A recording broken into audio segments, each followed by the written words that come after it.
Assalamu alaikum. You're watching Views and News, and I'm Faisal Rehman live from our Islamabad studios. Today, again, we'll be talking about this ongoing Russian and Ukrainian war. And now the world has started seeing the effects. Earlier, everybody was talking about the hovering oil prices, and now we are talking about somewhat over $150 to $170 a barrel if the Americans put a complete check on the import of Russian oil. And if the Russians, they cut their source of energy to European Union, just imagine it could go up to $200 to $250 a barrel. This is what I heard from various international analysts regarding this particular commodity. But this is not the only threat. Coal is another very important factor. 25% of the use in EU is based on the Russian coal. And then comes the gas part. The interesting factor is that a lot of countries, including Austria, Finland, and a couple of other countries, they are 100% dependent on the energy resources coming in from Russia. But most of them, like for example, Germany is dependent around 40% now. They will feel the heat of it. But having said that, another very important factor, and that is about the food prices. As we all know that 30% of the global wheat production export is coming from Ukraine and Russia.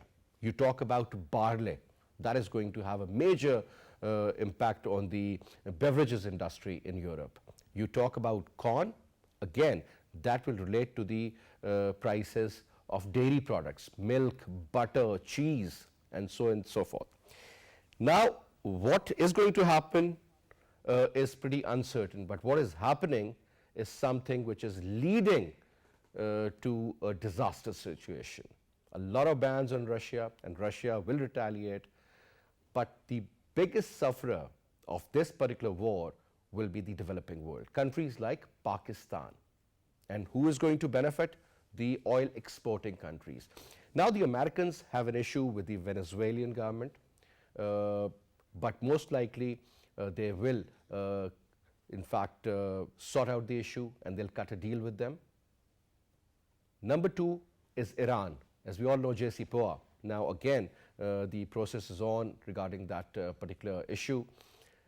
The Russians have said that they can boycott and they can practically oppose that. So that is going to have a lot of major impact, so you can keep Iran aside.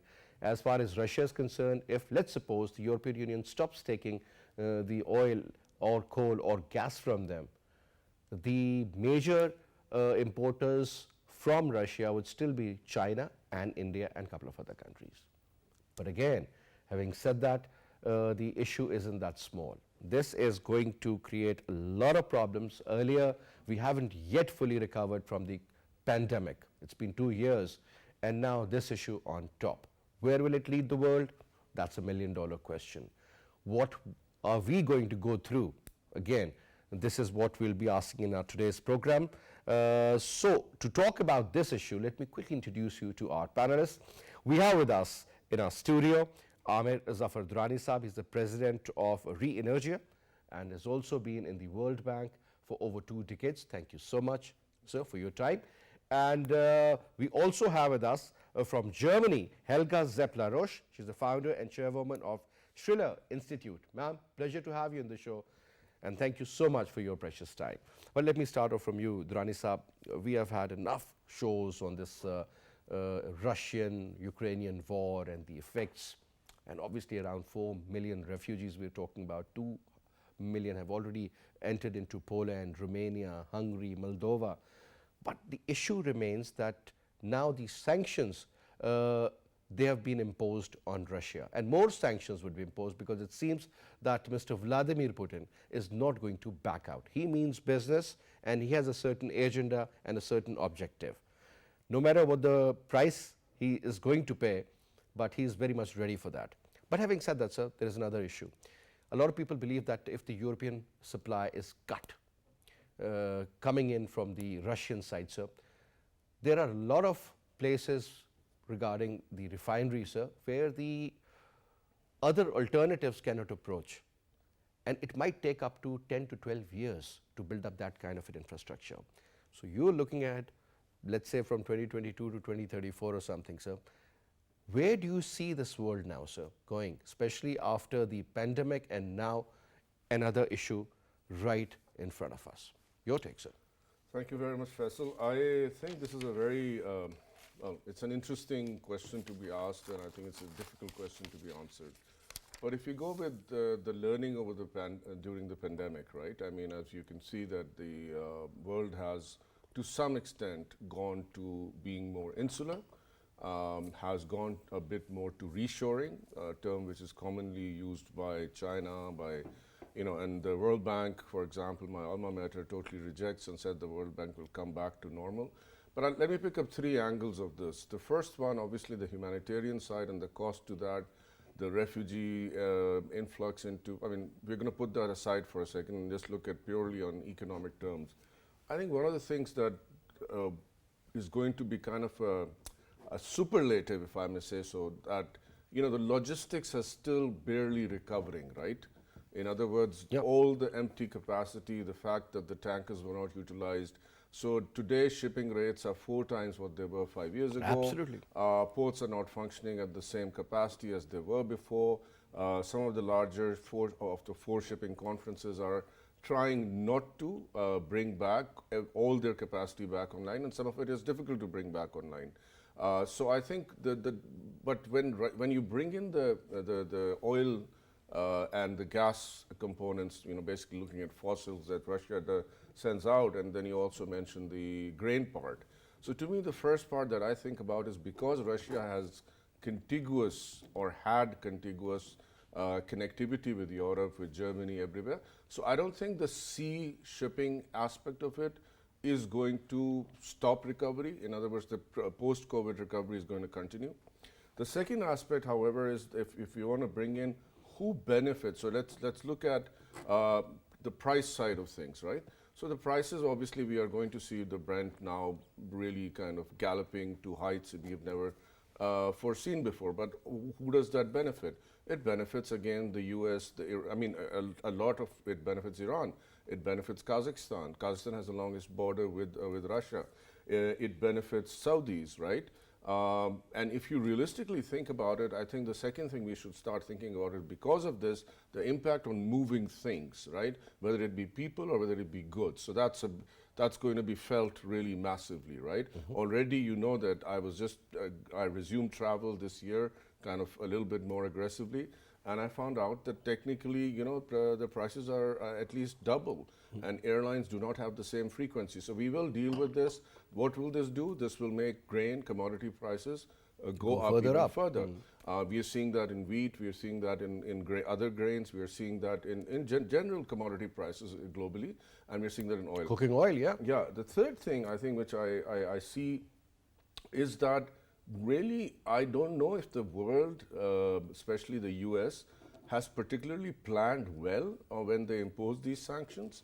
I know the Germans and the EU and they have kept up their connectivity with Iran. They still do business with Iran directly or indirectly, and they have been doing. But if you realistically look at it and you look at what Russia imported and what it exported, yes, it's going to hit, its reserves issue is going to hit them very hard. Mm-hmm. But at the end of the day, I think Russia is a bad country to say that it cannot go insular. It can go, if you just look at, I was just looking at what they import and what they export. And to whom? And to whom? The world needs these guys. All precious metals, you look at aluminum, copper, gold, coal. You mentioned coal only, right? Nickel. Everything is coming from Russia, right? So I think those are the kind of the things. The sort of logistics part, the commodity price rise part, and then the third impact is, I don't know if we have planned this well. So I think and the net result of that for countries like Pakistan is that, we're going to be pushed into a corner. We're a rock in a hard place. And, what did we do?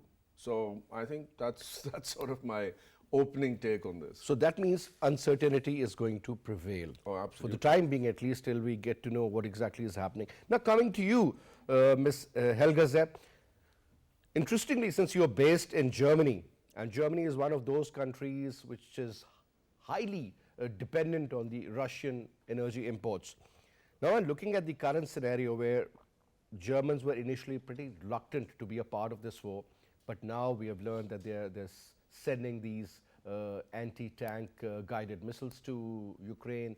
They're also giving them the night vision goggles, the vests, the equipment, and so on and so forth. Now, that is a problem. And this is not the first time that the major issues started and erupted from Europe. First World War, Second World War. Now this is the third time that a major power has invaded another country. We'll keep the issues, the political and the geo-economics issues aside for the moment. But ma'am, looking at the current scenario, it seems that uncertainty is going to prevail. That has affected the stock markets. They have gone down. When you talk about the commodity prices, they have gone up.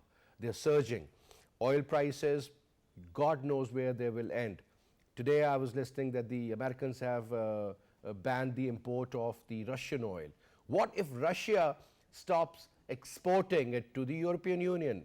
These are the winters, and it is just not possible that they can switch on and switch off from Russia. So the point is now, where is it leading? What people are thinking? What are you going through? What sort of experience are you people having? Let's throw light on that. Well, I think it's important to differentiate between cause and effect.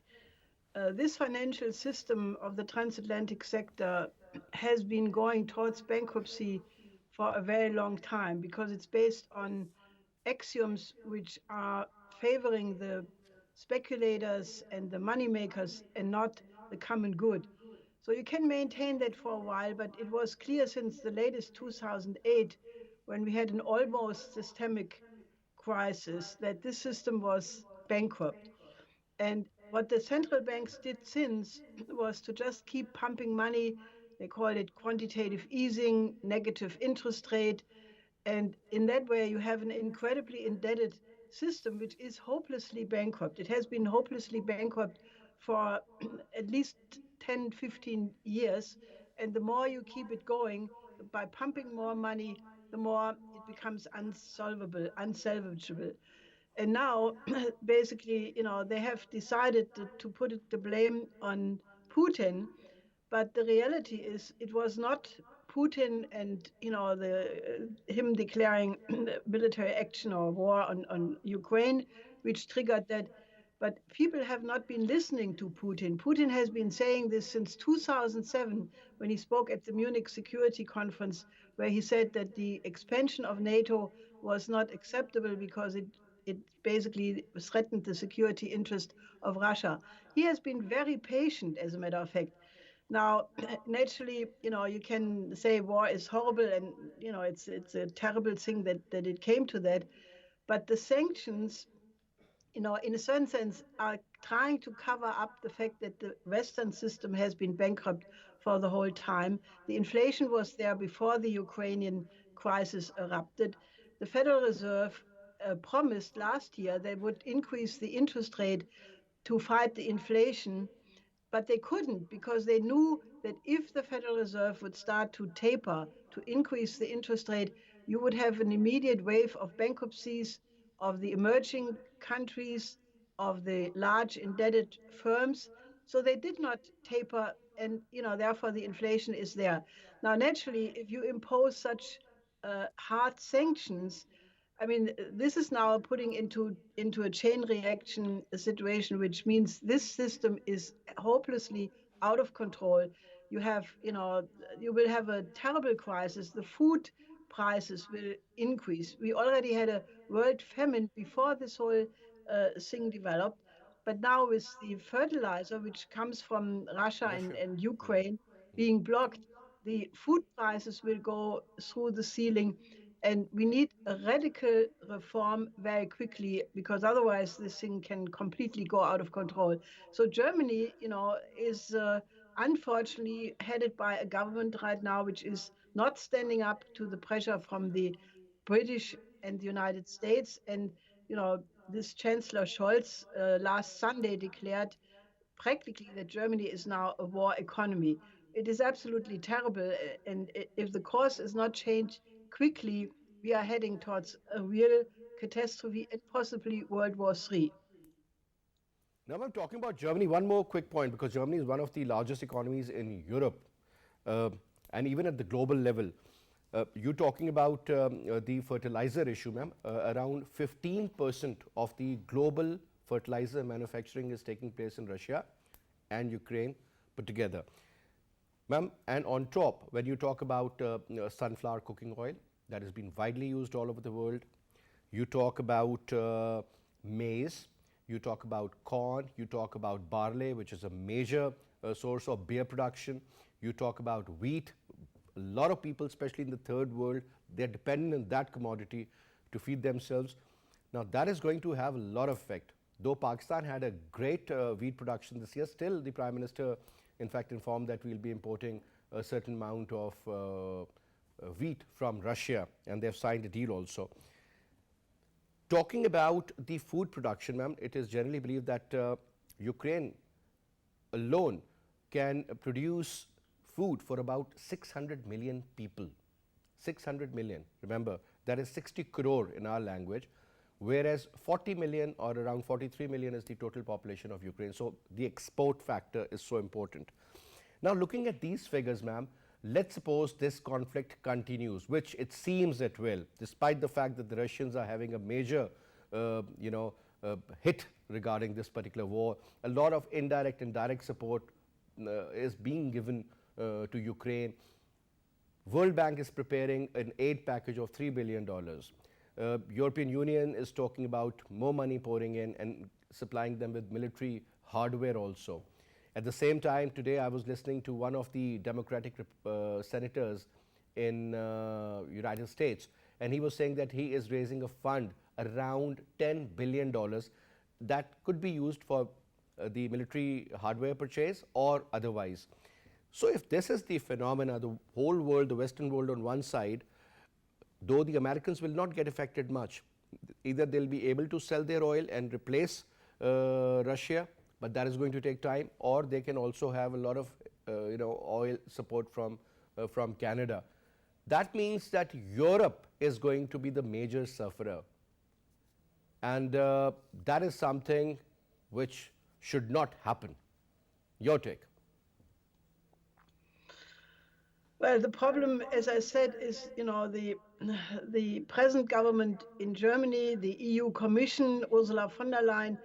These are people who have unfortunately completely, taken the line of the United States, of the British, of NATO, which means that they are in a geopolitical confrontation against Russia and China. I mean, the real reason of all of this is they want to get rid of Putin. They want to have a regime change. They want to contain the rise of China. All of these things, are potential trigger for World War III. That is why I'm saying you cannot just discuss it in the context of, they will do this and then they will do that. I think we are in a breakdown crisis of the system. The transatlantic forces are determined to have a war if they cannot maintain their system. They see that the Asian countries are rising, especially China is rising. The Belt and Road Initiative is gaining more and more momentum. And they say, rather than allowing these countries to rise when we are collapsing, we will have a war.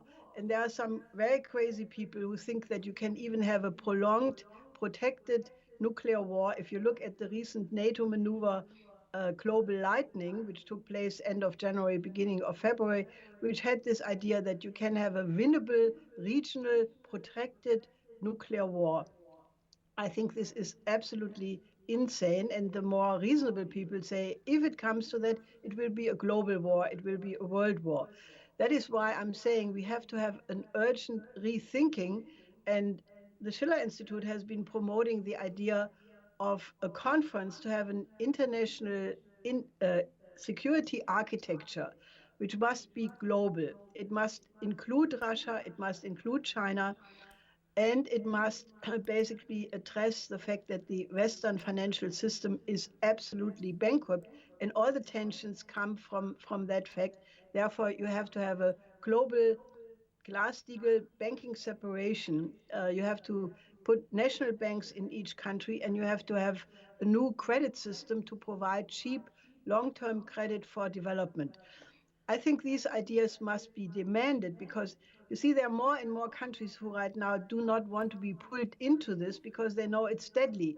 I think it's very good that Prime Minister Imran Khan refused to take a position for one side or the other and maintains that Pakistan must be neutral. The same thing just happened with India. India voted, abstained in the vote in the UN General Assembly and in the UN, I don't know, in any case, they did not want to be put into the Quad, which was the whole game. Argentina just decided to be part of the Belt and Road Initiative. And there are more and more countries who realize that we need a new system. And I think what is the most urgent question is that a debate occurs internationally by as many forces as possible to have a new paradigm, to have a world order based on the UN Charter, based on the 5 principles of peaceful coexistence, the whole non-aligned conception, what went into the Bandung conference. These ideas have to be revived urgently.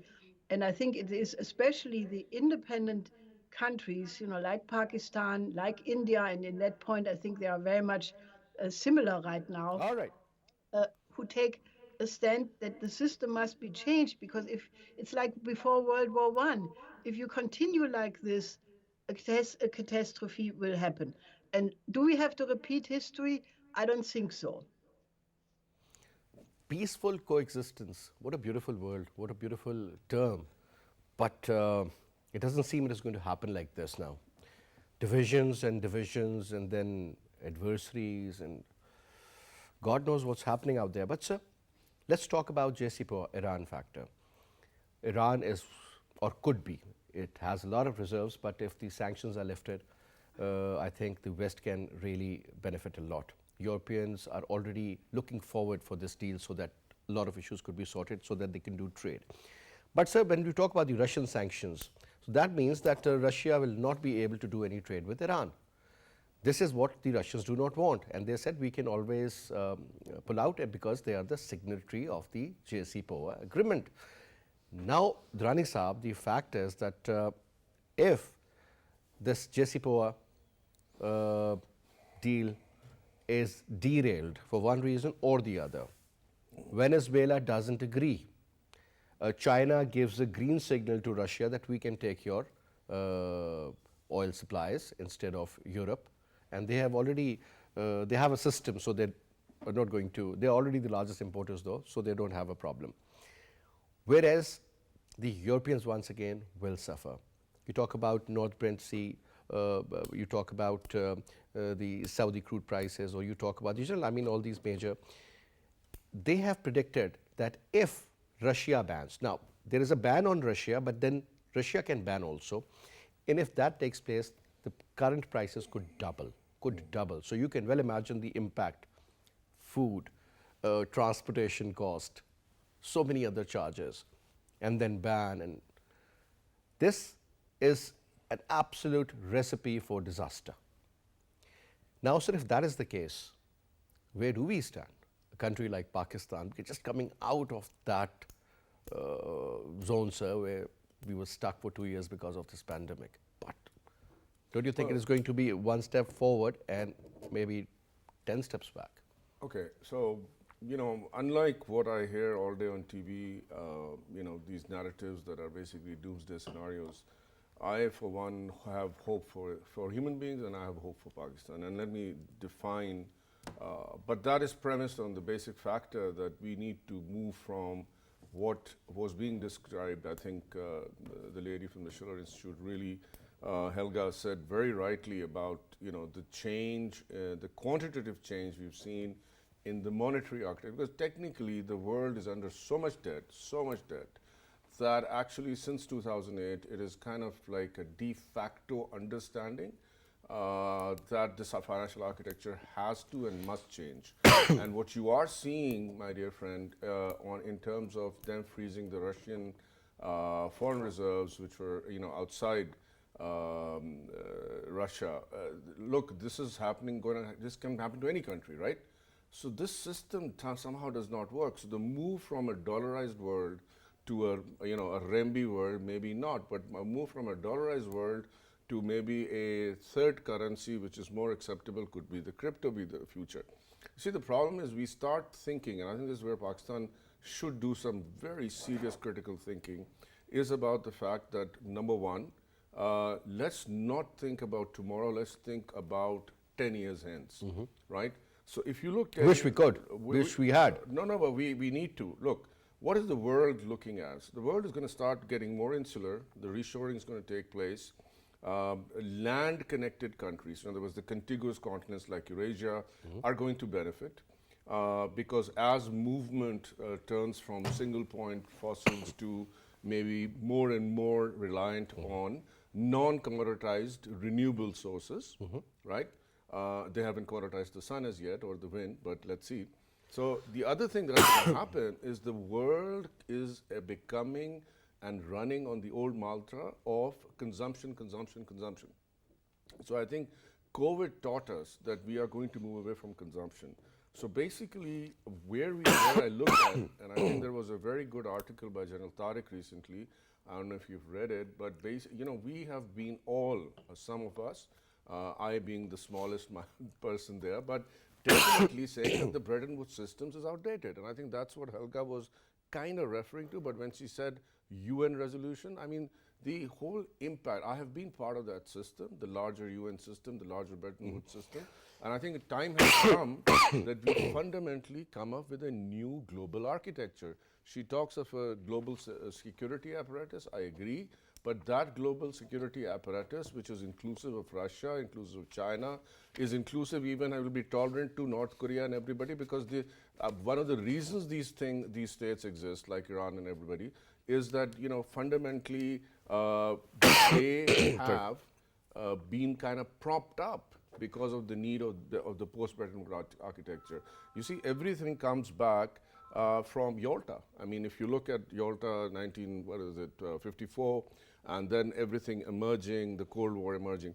So I think that the next thing is where does Pakistan go with this? I think Pakistan will have to move into the realm of what I call bold economics. Bold economics. Yeah. Explain that. So, I mean, we already did a Twitter space on this, and Dr. Nadeem Haq was really laughing. But they all liked this concept. Look, this whole thing about quantitative easing, the whole relationship between central banks, what you do in terms of, there are two ways economists dealt with things, right? Spend, spend, spend, or in times of, or control, control, hold, control. hold, Yeah, hold. So I can see that already happening in Pakistan. There are crazy people saying, we need to stop traveling, we need to stop doing this, we need to stop importing, or stop. Well, ladies and gentlemen, time has come for Pakistan to start taking risks in the global architecture, right? And we had the minds to do this in the old days. I mean, we are the founding member of GATS and WTO, so partly we are to blame for the trade architecture that we are so impacted by, right? But fundamentally, I think this whole debate, the region needs to open up. We need to get bolder with our moves in Afghanistan, bolder in our moves with Iran. We need to get even bolder in our moves with India. And with the Gulf countries, because remember, Pakistan's biggest problem right now, in my eyes, is that it keeps itself regionally isolated. And why does it keep itself regionally isolated? If you look at the trade between Pakistan and Iran, less than 800 million. You talk about Pakistan, Afghanistan, forget about the smuggling part. That's a billion. I mean, a billion and a half. Iran, by the way, informally is a lot of rerouted trade between Iran and Pakistan that comes, I mean, what has kept us from keeping barter? What has kept us? But let me make a last point. So if we are going to look upon Iran as, as you said, if JCPOA works, well, I don't, number one, think that Iran will take on Russia. Because despite the fact that Iran and Turkey, they have their issues, Turkey and Russia have their issues, but they have now patched up. So the thing is, Putin is the kind of person who has really been challenging, not today, but ever since he headed FSB, which was 30 years ago. And having lived in Kazakhstan, I've seen that the reverence of certain parts of the Russian, especially the Cossack population, that basically he has brought around by bringing, it's not just nationalism he's bringing, I think Helga alluded to that. I think he is himself been saying, I don't like the global architecture. So in a way, it's a very... He's challenged that too. He's absolutely challenged that, right?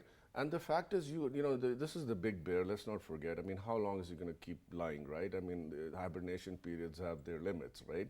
You have to come out and eat. Good example. So the simple thing is that China, and last two things. China, look at importer, 24% of all imports in Russia, From Russia. come from China. So in the top four are China, Germany, USA, and Belarus, right? So on the import side, right? But if you look at what it imports, really, it's using telephones, cars, computers. So these are things Russians can, have a history of somehow being very inventive. I don't know if you know about this, but if you go to Stanford, they have or MIT, I guess, they have a pencil lying there in a case. It's part of the space program.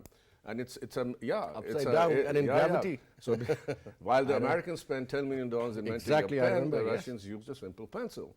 I have seen Russian, infrastructure, how it's built. But I think last point on Iran, let's be very careful.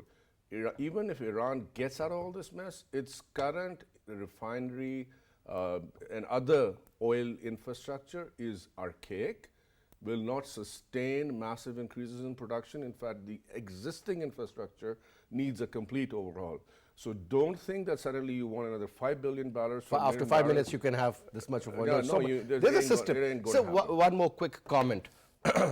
Remember, the Prince of Qatar was in Washington, met with Mr. Biden about a month ago, and he was told that you'll be considered as a non-NATO ally and you'll be a part of the plan, and I hope Qatar can, this is what the American president can supply to the European Union in case if there is a cut regarding the supply of energy resources. Number one, Qatar. Number two, sir, putting UAE, because they abstained from voting against Russia in the assembly. And they got grey list. Grey list, beautiful. Then comes Saudi Arabia. Saudi Crown Prince doesn't have any more affairs in the United States. I argue say it was Mr. Trump who was squeezing him and getting the money out and selling him the military hardware. But now he's not happy there as well, and he's very influential as far as Middle East is concerned. Now, sir, if Middle East, and he's quiet, he's not going to take any more dictation from America to ease the supply and, to bring the prices down. Look, what about these factors? How important are they? I think on these very quickly, if you look at it, OPEC's already told, so we're looking at members of OPEC, right? So Saudi is one. So amongst them, the thing coming out of Geneva is basically saying, no, we won't raise prices, we are not going to increase production. So what they're basically, price will go up, and they have refused to increase production. Now on the Saudi side and on Thani's side, which is Qatar, it's very interesting because, all of the mess started with the F35 deal. So the thing is that fundamentally, Americans were so much ready. No. But I think that where we miss out, we kind of think of Americans as the altruistic, shining city on the hill. It definitely is not and has never been. America is a capitalist and a mercantilist before it is anything else.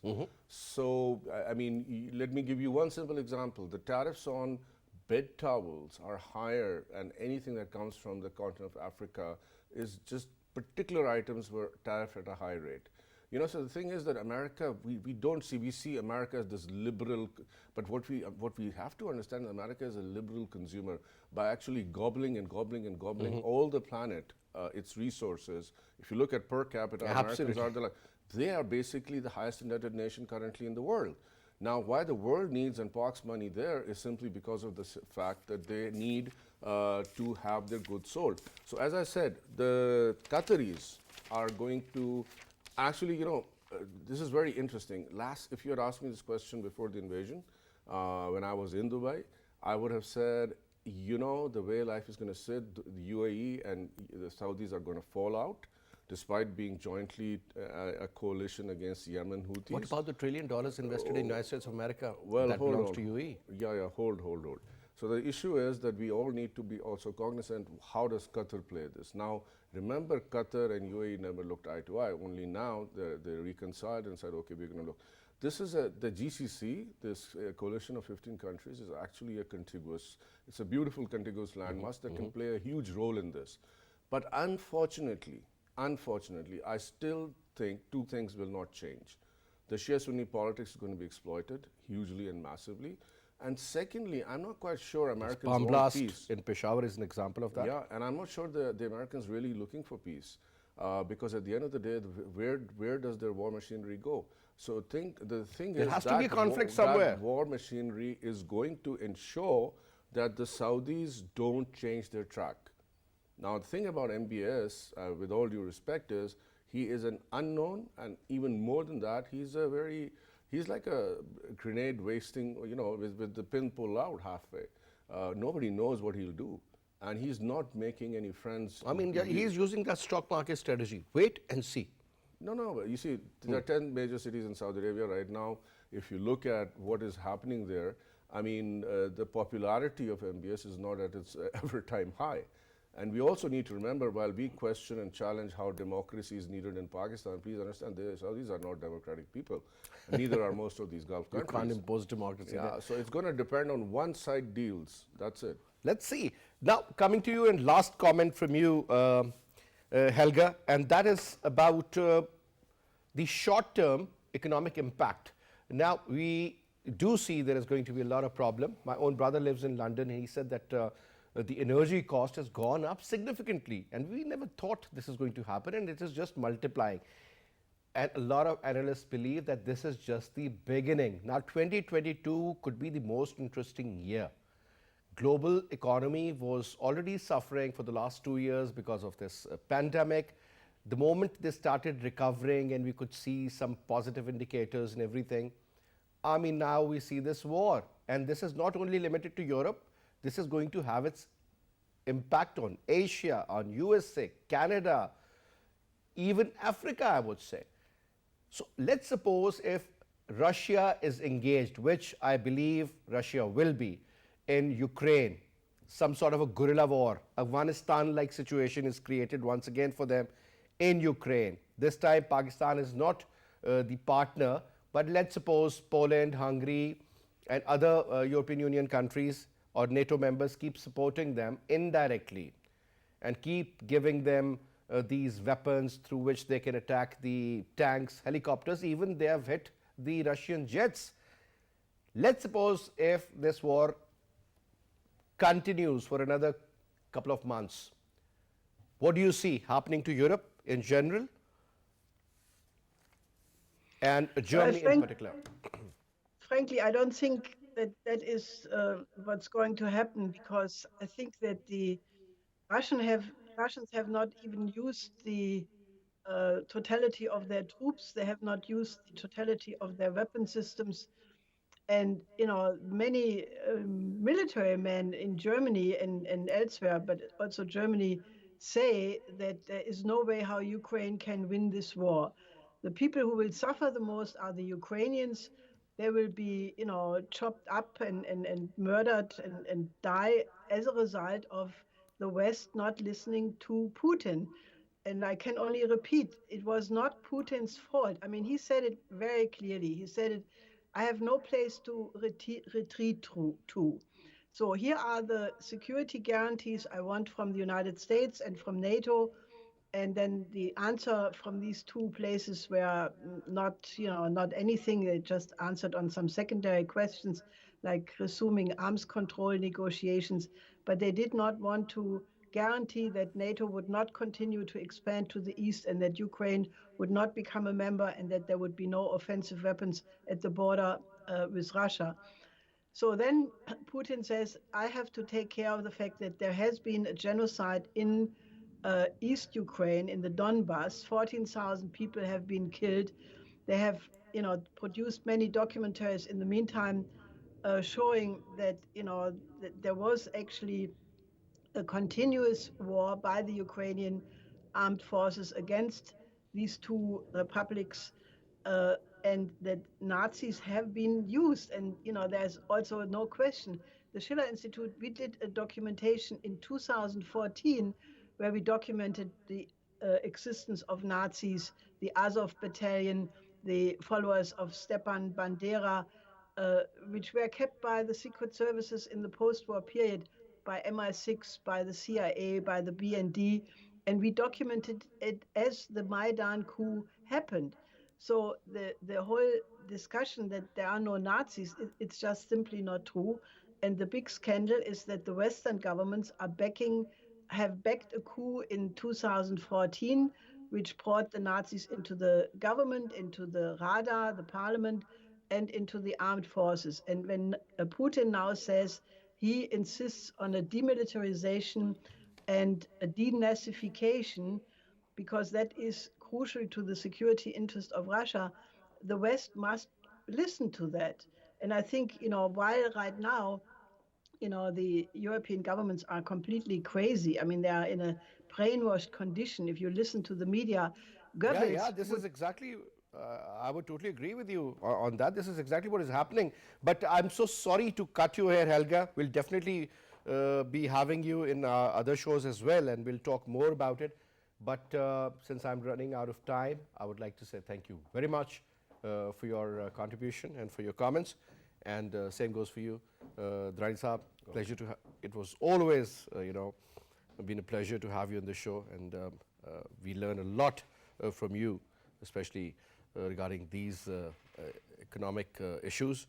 And I hope and pray this war comes to an end, but it seems it is the real problem at the moment. The global. I think we should also hear what Helga said. I think she is right. So let's pray that part of it works, but it will be for the wrong reasons at the detail. Absolutely, sir. Absolutely. So anyway, thank you very much once again. And that's all we have for this hour. I'll see you inshallah tomorrow. Khuda Hafiz.